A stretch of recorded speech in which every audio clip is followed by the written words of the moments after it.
আচ্ছা, আমার প্রশ্ন আপনার কাছে একটা যে জামাত ইসলাম যে জান্নাতের টিকিট বেচে এর বিস্তারিত আপনারা বলেন তো। জি, ধন্যবাদ আপনাকে। সাম্প্রতিক সময়ে একটি বক্তব্য বেশ আলোড়ন সৃষ্টি করেছে। জামাতপন্থী ব্যারিস্টার শাহরিয়ার কবির উনি বলেছেন যে জামাতে ইসলামে যোগদান করাটা আমাদের নাকি নৈতিক দায়িত্ব, এবং আমরা যদি জান্নাতে যেতে চাই তাহলে নাকি জামাতে ইসলামে যোগদান করতে হবে। এটা খুব আত্মবিশ্বাসী বক্তব্য ওনার, এবং শুনতেও খুব ধর্মীয়।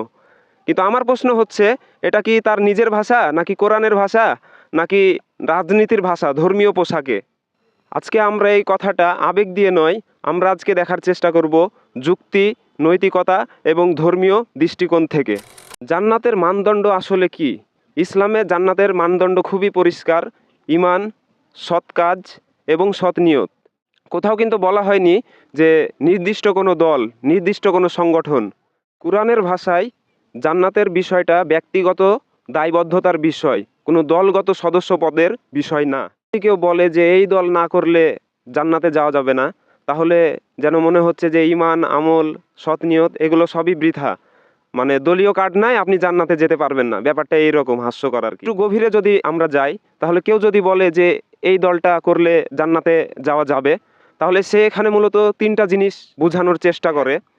মানুষকে আল্লাহর আসনে বসানো হচ্ছে, মানে সে মানুষকে আল্লাহর জায়গায় বসাচ্ছে। নৈতিকতা দলীয় আনুগত্যে পরিণত হয়।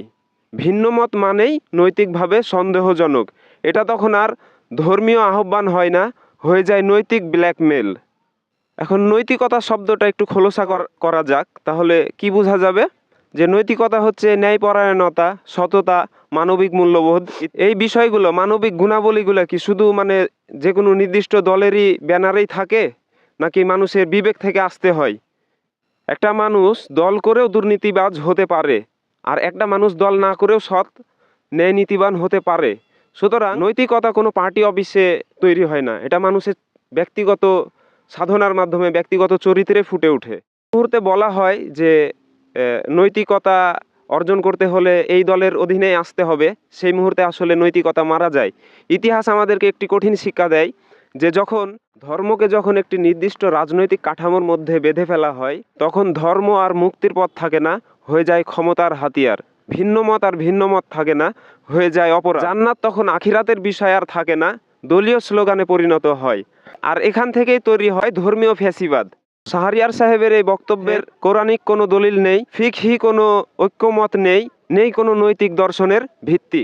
বরং এটি একটি পরিচিত রাজনৈতিক কৌশল, ধর্মীয় ভাষা ব্যবহার করে রাজনৈতিক আনুগত্য তৈরি করা। সহজ ভাষায় এটা ধর্ম না, এটা পলিটিক্যাল মার্কেটিং জান্নাতের প্যাকেজে। তো সংক্ষেপে বললে, জান্নাত কোনো দলের মালিকানায় নেই, এবং নৈতিকতা কোনো সংগঠনের একচেটিয়া সম্পদ না।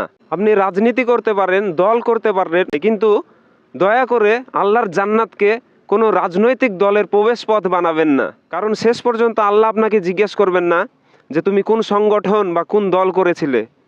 আল্লাহ এটা জিজ্ঞেস করবেন যে তুমি কতটা ন্যায়পরায়ণ ছিলে।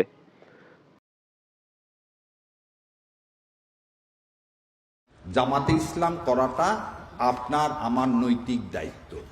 কি দায়িত্ব? নৈতিক দায়িত্ব। কি জন্যে? যদি আপনি জান্নাতে যেতে চান।